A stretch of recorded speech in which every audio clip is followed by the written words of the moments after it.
My name is Casey Hamm, and this is my full head-to-toe assessment for the summer 2024 semester with Women's Health. So I'm going to begin by scanning the room.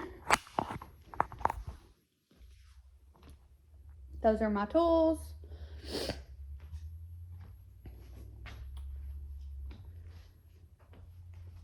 This is the ceiling and the floor back here. All right. I think that's good. So I have washed my hands and I have put on gloves, and so now I'm going to begin my exam. So to begin, I'm going to be looking at the skin of the head, the face, the neck, posterior, anterior chest, the abdomen, and the upper and lower extremities.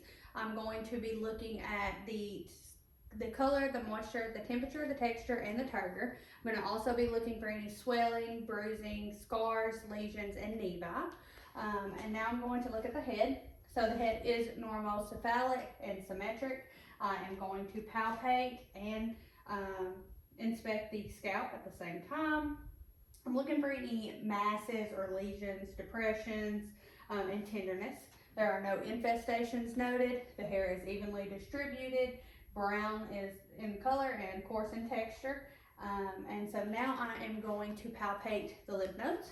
So here we have pre-auricular, post-auricular, occipital, tonsillar, submandibular, submental, posterior cervical, anterior cervical, and supraclavicular. Now I'm going to palpate the temporal arteries. They are present and equal. And then now I'm going to palpate the frontal and maxillary sinuses for any tenderness. And then now I am going to palpate the TMJ, so open and close. Great job. And so now I'm going to assess cranial nerve number 5, trigeminal. Doing this, I'm going to have my patient clench their jaw and feel for that master muscle, which is present. And now I'm going to assess the sensory portion, where I take a cotton swab and have my patient close their eyes and just tell me where I'm touching you. Cheek, nose, chin, forehead. Great job. So cranial nerve number 5, trigeminal, is intact. Now moving on, cranial nerve number 7, I'm going to have my patient, cranial nerve number 7, facial. I'm going to have my patient smile, frown, puff out your cheeks, pucker your lips, and raise your eyebrows. Great job. So cranial nerve number 7, facial, is intact. Moving on, we're going to look at the ears. So the ears are symmetric and midline and evenly proportioned. I'm going to palpate the pinna and the tragus for any masses and tenderness. Now I'm going to use my otoscope and look into the inner ear. So here we have a clear auditory canal with no redness, and the tympanic membrane is pearly gray.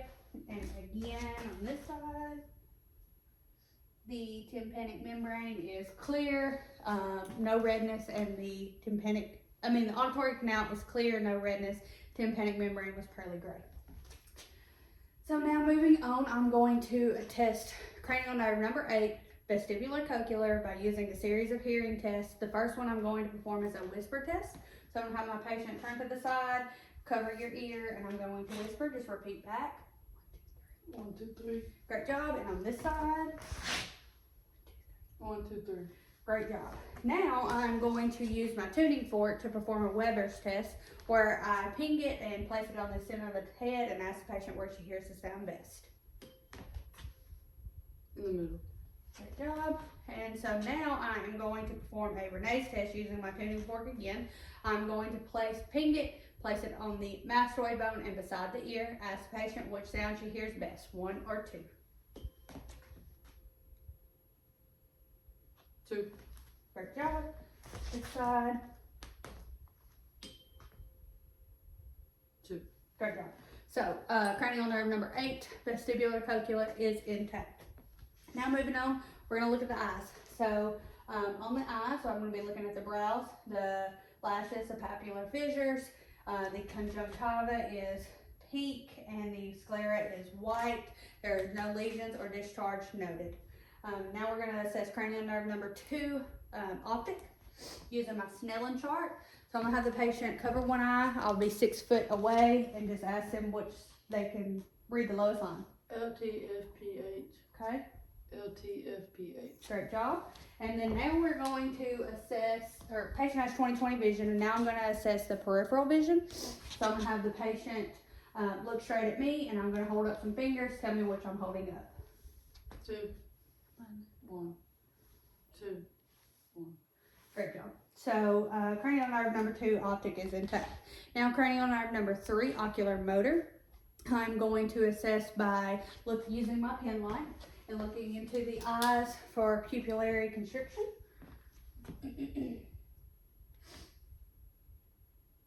Great job. So pupils do react appropriately. And now I am going to test for accommodation. So I'm gonna have a patient look at the wall behind me. I'm gonna move my finger inward, and I would like you to follow in my finger. Great job. So pupils do accommodate appropriately.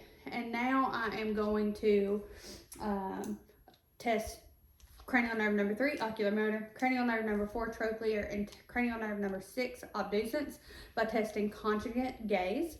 I'm going to have the patient follow my fingers quickly into the 6 peripheral fields.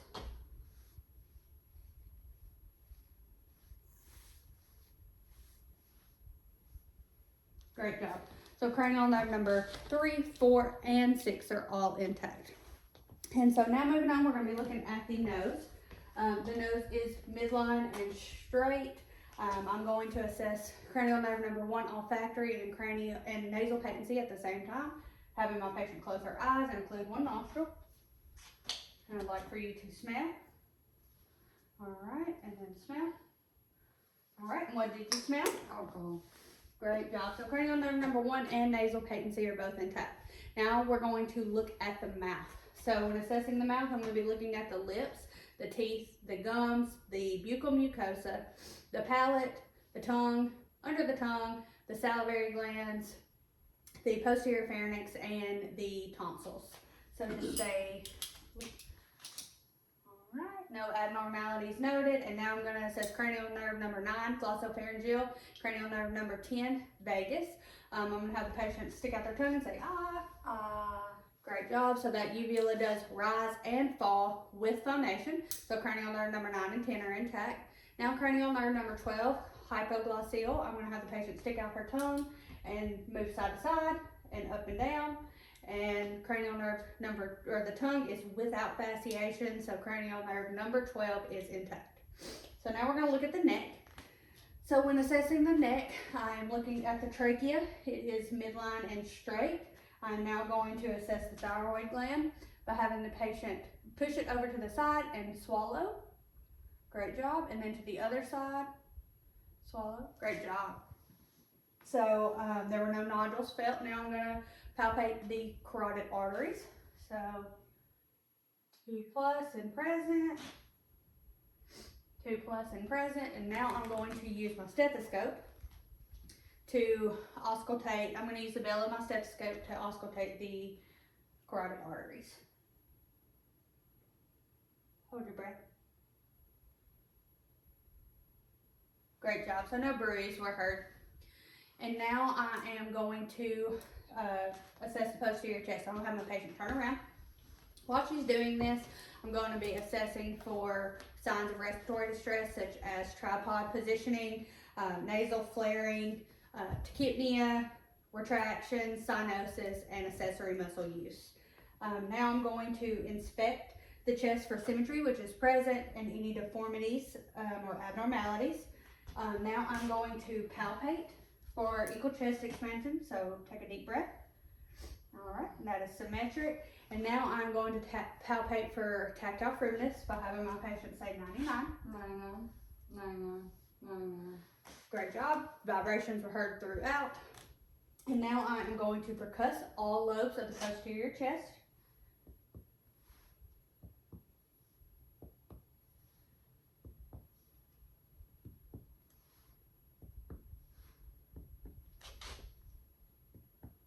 Resonance was heard throughout, and now I am going to auscultate with the diaphragm of my stethoscope and listen to all lung fields.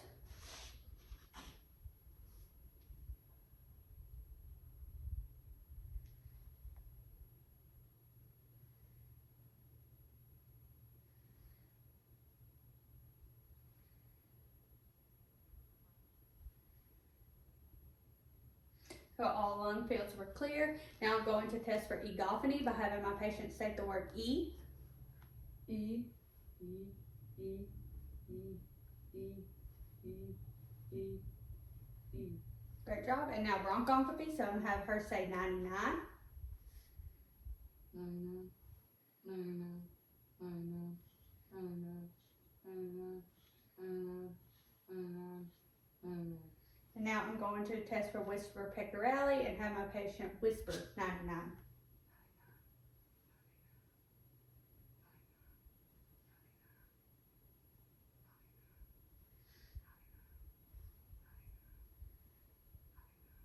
Great job. So you can turn back around. We're going to assess the anterior chest now.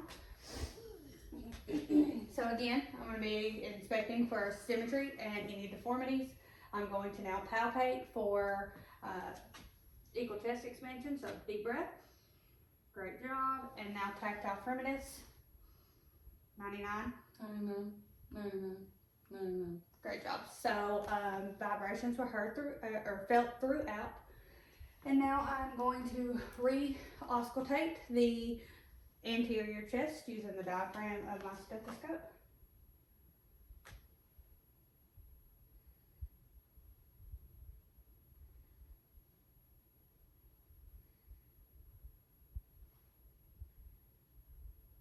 Great job. So now moving on, we are going to assess the heart. So I will be listening with the diaphragm of my stethoscope to begin with to each 5 cardiac points. So here we have aortic in the right second intercostal, pulmonic, which is in the left second intercostal, Erb's point, which is in the third left intercostal, tricuspid, which is in the left lower sternal border or the fourth intercostal space. And then here we have the mitral, which is in the medial to mid-clavicular line or the fifth intercostal space. Switching to my bell, where we have aortic, pulmonic, Erb's point, tricuspid, and mitral. And now I am going to palpate the PMI, which is in the left fifth intercostal space. I am going to auscultate again to listen to the apical pulse. And for the sake of time, the rhythm is regular and the rate is 76. So now I will have my patient lie down. And I'm going to have her sit at a 30 to 45 degree angle, assessed bilaterally for JVD, which is not present. And then now I'm going to assess the chest for any heaves and lifts, which are not present. I'm going to palpate all 5 cardiac points. So here we are, aortic, pulmonic, Erb's point, tricuspid, and mitral. And then now I'm going to re-auscultate with the diaphragm and the bell. So we are aortic, pulmonic, Erb's point, tricuspid, and mitral. And then flip it over, we are aortic, pulmonic, Erb's point, tricuspid, and mitral. So now we are going to inspect the abdomen. So the contour of the abdomen is flat and symmetric. I am going to now auscultate with the bell again of all arteries. So here we have the aorta, we have renal, we have iliac, and then we have femoral. There were no bruits heard. Now I'm going to switch to the diaphragm and listen to all 4 quadrants for vowel sounds.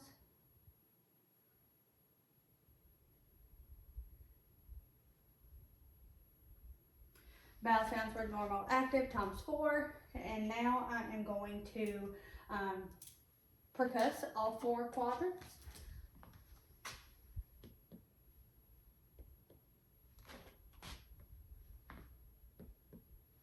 So timpani was heard throughout, and dullness over organs.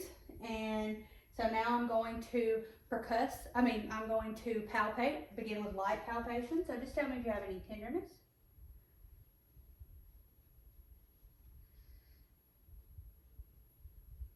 All right. And now we're moving on to deep palpation.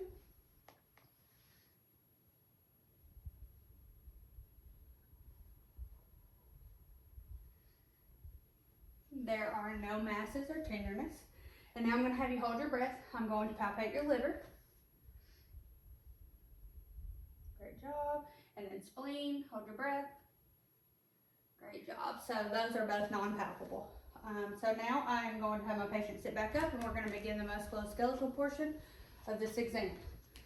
So here we're going to start with the upper extremities. I'm going to be looking at the fingers, the wrist, the elbows, and the shoulders. So I'm going to be looking for any redness, swelling, symmetry, tenderness, deformities, nodules, and crepitus in this exam. We will check capillary refill, which is less than 3 seconds, radial pulses, which are 2+, and then now I'm going to assess hand strength. So squeeze, great job. Now biceps and triceps, so biceps pull against me, triceps push, great job, and then hands up to the side for the shoulders, push up, push down, and then cranial nerve number 11, accessory, where my patient shrugs against resistance, great job. So cranial nerve number 11 accessory is intact and all strengths were 5 out of 5. So now we will do range of motion in our fingers, so just follow me. So we have flex, extend, and hyperextend. We're going to adduct and abduct, and then we are going to do thumb opposition. And then now we are doing the wrist, so we're going to flex, extend, and hyperextend. And then we are going to ulnar deviate and radial deviate, and we're going to rotate. Now the elbows, so we're going to flex, extend, and that's shoulders. We're going to flex, extend, and hyperextend.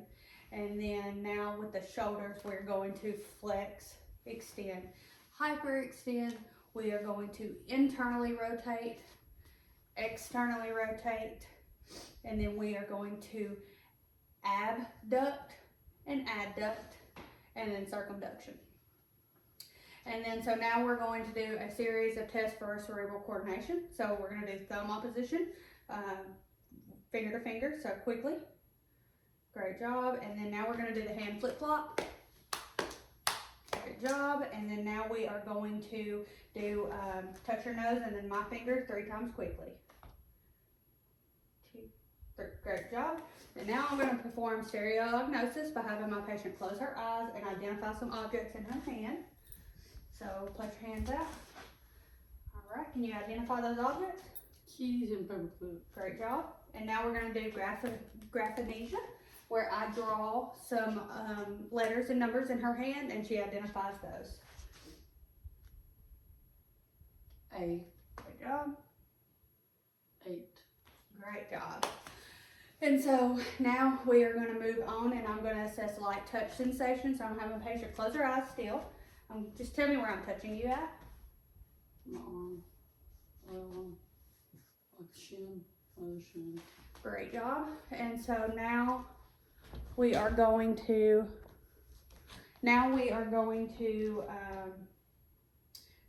do vibratory sensation.